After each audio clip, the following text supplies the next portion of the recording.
अस्सलामुअलैकुम वरहमतुल्लाहि वबरकातुहू। नाज़रीन, मैं आफरीन फ़ातिमा फ़ारिगा जामिया अज़हर काहिरा मिस्र। तो जी हाँ नाज़रीन, आज का जो हमारा टॉपिक है वो ये है तो थोड़ा प्राइवेट, लेकिन ज़ाहिर सी बात है कि बहुत सारी इस्लामी माएँ और बहनें कंफ्यूज रहती हैं इस बात में, इसलिए हमने सोचा कि इस टॉपिक पे भी बात करना नहायत ही ज़रूरी है। तो जी हाँ नाज़रीन, वो टॉपिक है हमारा हैज़ यानी पीरियड, जिसको हम पीरियड कहते हैं। और बाज़ औक़ात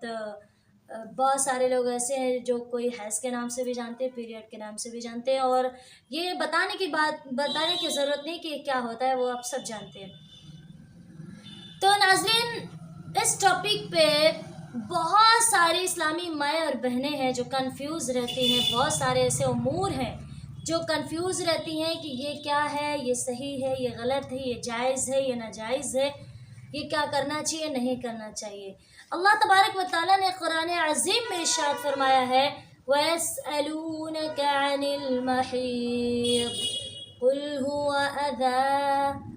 अल्लाह फरमाता है कि ए महबूब, अगर आपसे महीद के बारे में पूछें, यानी जिनको हैज़ होता है उनके बारे में पूछे, तो आप फरमा दीजिए कि वो अदा यानी कि तकलीफ़ है। तो जैसा कि नाज़रीन हमने ये जान लिया कि रब्बे ज़ुल जलाल ने ख़ुद कहा है, अदा अदा अरबी ज़ुबान में तकलीफ़ के लिए इस्तेमाल किया जाता है। एक कोई भी बीमारी ले लें, किसी भी चीज़ की तकलीफ़ को अदा कहते हैं। तो ये एक अदा है, एक तकलीफ़ है। अब इसमें मैटर ये होता है कि अक्सर औरतें इसमें, क्योंकि दुनिया में हर तरह की औरतें हैं और हर औरतों की आदत जो होती है ना, हैज़ की यानी पीरियड की जो मुद्दत होती है, कभी किसी की बहुत ज़्यादा दिन तक यानी कि 10 दिन तक होती है, और कभी किसी की सिर्फ़ और सिर्फ 3 ही दिन होती है। क्योंकि इमाम आज़म अबू हनीफ़ा के नज़दीक, क्योंकि इसमें उलमा का इख्तिलाफ़ है, तो इमाम आज़म अबू हनीफ़ा के नज़दीक जो हैज़ की मुद्दत है, ये पीरियड की जो मुद्दत है, वो ज़्यादा से ज़्यादा 10 दिन है और कम से कम 3 दिन है। यानी कि किसी भी औरत को अगर 3 दिन से कम हैज़ आता है तो वो भी बीमारी है, और अगर किसी भी औरत को 10 दिन से ज़्यादा हैज़ आता है तो वो भी बीमारी है। इसलिए इसका ध्यान देना चाहिए, यानी कि 3 दिन कम से कम आना ज़रूरी है और ज़्यादा से ज़्यादा 10 दिन। अब क्या होता है, बहुत सारी इस्लामी माँ और बहनें इस बात में कंफ्यूज रहती हैं और ये सोचती हैं, अक्सर बूढ़े लोग जो होते हैं ना, तो वो ये कहते हैं कि बग़ैर 7 दिन पूरा हुए ना आप नमाज़ पढ़ सकते हैं, ना आप कोई भी ऐसी एक्टिविटी जो पाकी हालत में की जाती है उसको कर सकते हैं। तो नाज़रीन, हम आपको बताना चाहते हैं कि ऐसा हरगिज़ नहीं है, बल्कि पीरियड की जो मुद्दत होती है, जैसा कि हमने बताया कि कम से कम 3 दिन। बहुत सारी औरतें होती हैं जिनकी सिर्फ मुद्दत 3 दिन होती है, बहुत सारी औरतों की मुद्दत 4 दिन, 5 दिन, 6 दिन, किसी की 7 दिन, किसी की 8 दिन, किसी की 9 दिन, किसी के 10 दिन। ठीक है, तो ऐसी औरत अगर 3 दिन में उसका हैज़ ख़त्म हो जाए, यानी कि उसकी रोज़ हर महीने की जो मुद्दत है, हर महीने मिसाल के तौर पे 3 दिन उसका हैज़ आता है, तो वो तीसरे दिन उस पर लाजमी है, उस पर फ़र्ज़ है कि वो गुस्ल करे, और गुस्ल करके नमाज रोज़ा जो भी उसको करना है वो करे। कम से कम नमाज को हरगिज़ गोल ना करे, क्योंकि उस पर फ़र्ज़ है। और 3 दिन में अगर किसी का ख़त्म हो गया, फिर भी वो ज़बरदस्ती का 7 दिन तक रुका रहा वो बंदा कि नहीं 7 दिन के बाद ही हम पाक होंगे, तो ये जान लीजिए कि उसकी तो 4 दिन की, और यानी 4 3 7, इधर 3 दिन गए उधर 4 दिन ऐसे ही फ्री में उसने जो गोल किया है नमाज को, तो उसकी उन नमाज़ों का हिसाब देना पड़ेगा। अच्छा,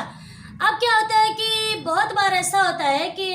अक्सर जो है औरतें देखती हैं कि कभी ऐसा होता है कि वो आपकी जो मुद्दत है वो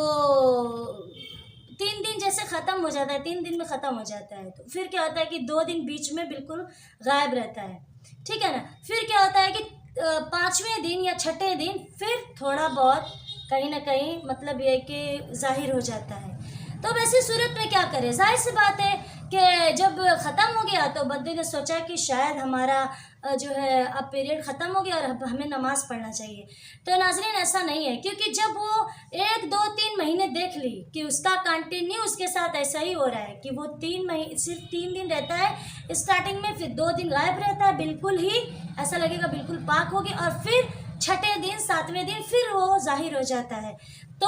ایسی بندی کیا کرے گی کہ وہ اپنی مدت کو دیکھے گی، 2 3 مہینے کی مدت کو وہ دیکھے گی کہ کنٹینیو اس کے ساتھ اگر ایسا ہو رہا ہے تو ایسی حالت میں وہ بندی صرف 3 دن میں پاک نہیں ہوگی، بلکہ 3 دن یہ ناپاک تو رہے گی ہی رہے گی، پھر 2 دن جو نہیں آتا ہے حیض اس میں بھی وہ ناپاک رہے گی، کیونکہ اس کا 6 دن 7ویں دن پھر آ جاتا ہے، تو وہ کنٹینیو 1 سے لے کے 7 دن تک ناپاک رہے گی، اور 7ویں دن اس کو غسل کر کے وضو کر کے نماز پڑھنا ضروری ہے، لازمی ہے، قرآن پڑھنا اور جو بھی چیزیں جو بھی ایکٹیویٹیز ہے عبادت کی اس کو کرنا لازمی ہے. اور بھی ناظرین اس طرح کی بہت ساری کنفیوژن ہوتی ہے، جیسے کہ ہم یہ سوچتے ہیں کہ جو حیض والی جو عورتیں ہوتی ہیں ان کا دوپٹہ اگر ہم لے کے نماز پڑھنا چاہیں تو کیا ہماری نماز ہوگی کہ نہیں ہوگی، یا ٹھیک اسی طریقے سے جو عورتیں حیض والا کپڑا، مطلب یہ کہ حیض کی حالت میں جو کپڑا پہنی تو پھر کیا ہوا کہ اس کپڑے کو یعنی قمیص کو یا نقاب کو لے لیں، تو قمیص کیونکہ شلوار تو میرے خیال سے آپ نہ پہنے تو زیادہ بہتر ہے، کیونکہ کہیں نہ کہیں اس بات کا وہ خدشہ ہوتا ہے کہ وہ ناپاکی لگ گئی ہوگی شلوار میں. لیکن جہاں تک قمیص کی بات ہے یا دوپٹے کی بات ہے تو اگر اس میں ناپاکی نہیں لگی تو وہ ناپاک نہیں ہوتا، ٹھیک ہے. تو کہنا یہی چاہیں گے کہ صاف صفائی کا تو دھیان رکھنا بہت ہی ضروری ہے، لیکن ہوتا ہے نا کبھی کوئی نقاب اگر کوئی عورت لگا لی یا دوپٹہ اگر حیض کی حالت میں لگا لی تو دوسرا بندہ اس کو نہیں چھوتا ہے، وہ سمجھتا ہے کہ ناپاک ہو گیا اور اب ہم اس کو لگا کے نماز ادا نہیں کر سکتے. تو ایسا نہیں ہے. آپ جو حائضہ عورت ہے اگر وہ دوپٹہ لگائی، اس کے دوپٹے میں کوئی بھی ناپاکی نہیں لگی ہے، وہ شور ہے اس بات سے 100%، وہ بالکل اس کا دوپٹہ استعمال کر کے نماز ادا کر سکتی ہے. یعنی دوسرا بندہ جو ہے اگر نماز ادا کرنا چاہے دوپٹہ لگا کے تو وہ بالکل نماز ادا کر سکتے ہیں. ٹھیک اسی طریقے سے اگر نقاب وغیرہ اس نے لگایا اور پھر پاک ہو گئی، وہ پاک ہونے کے بعد اس نے پھر سے بنا دھلے ہی نقاب کو استعمال کر لیا تو جی ہاں ناظرین وہ پاک رہے گی. اگر اس نے کوئی بھی حالت حیض میں دوپٹہ لگایا اور پھر جب وہ پاک ہوئی پھر اس نے دوپٹے کو لگایا اور لگا کے نماز پڑھ لیا بنا دھلے تو جی ہاں ناظرین اس کی نماز ہو جائے گی، وہ پاک ہو جائے گی. اور بھی اس طرح کے جو بھی ڈاؤٹس ہیں آپ کے تو وہ ضرور کمنٹ باکس میں ڈالیں، اور انشاءاللہ ہم آپ لوگوں کے لیے اس کا جواب بھی دیں گے. اور انشاءاللہ اللہ نے چاہا تو بہت جلدی ہی ہمارا ایک اور چینل اوپن ہونے والا ہے جس میں ہم انگلش میں انشاءاللہ قرآن شریف کے قصے بتائیں گے. تو اگر آپ انگلش سیکھ رہے ہیں تو آپ کے لیے بہت ہی زیادہ یوزفل ہوگا اور بھی لوگ اس کو سنیں گے انشاءاللہ. تو آپ سب اس طرح کی مزید ویڈیوز کے لیے ہمارے چینل سے جڑیں. السلام علیکم.